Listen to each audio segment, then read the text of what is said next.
नमस्कार मंडळी, कशा आहात? मस्त मजेत आहात ना? तर चला आपण एका नवीन विषयावरती चर्चा करूयात. काल काय झालं, थोडासा विषय आगळा वेगळा झाला.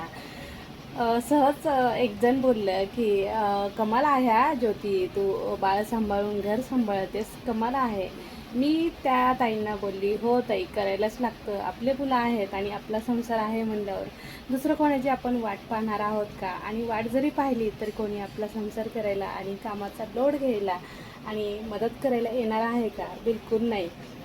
तर त्या सहज बोलल्या, अगं अगं तू सासूला नाही सांभाळत का? तर मला जरा आश्चर्यच वाटलं. मी म्हणलं, का बरं?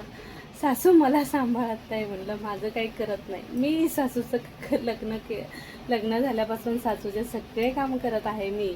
पण माझे कामं सासूनं एकही नाही केलं. मग सांभाळत कोण कोणाला नाही? तुम्ही थोडासा विचार करा बरं ताई.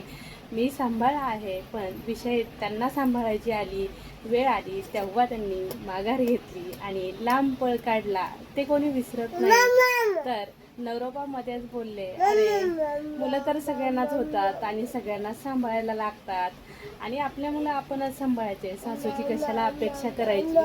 तर मग मी त्यांना असं उत्तर दिलं, सुना तर सगळ्यांनाच येतात, मग काय सगळ्या सुनांनी स्वतःचं मुलं आणि नवरा सोडून सासू सांभाळत बसायचं का? मग तुम्हाला याचं कितपत वाईट वाटतंय किंवा कितपत पडतंय, मला उत्तर द्या. तर माझ्या नवरोबा शेवटी बोलले, बरोबर आहे, जसं सुनेचं कर्तव्य आहे तसंच सासूचं एक कर्तव्य आहे. स्त्रीचे कर्तव्य खूप सारे असतात आणि स्त्रिया थकेपर्यंत एकमेकांची मदत करतात.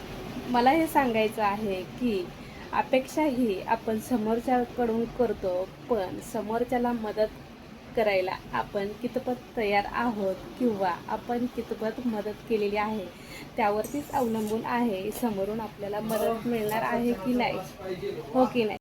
तर दुसऱ्यावरती बोट उचलण्या अगोदर दुसऱ्यावरती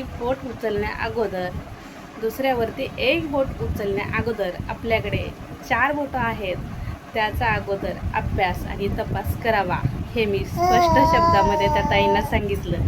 आणि माझा नवरोबा पण बोलले की हा अगदी बरोबर आहे, नावं फक्त आपण सुनेला ठेवतो, पण सासूच्या चुका सगळ्यांना माहीत असतात, पण दाखवत मात्र कोणीच नाही.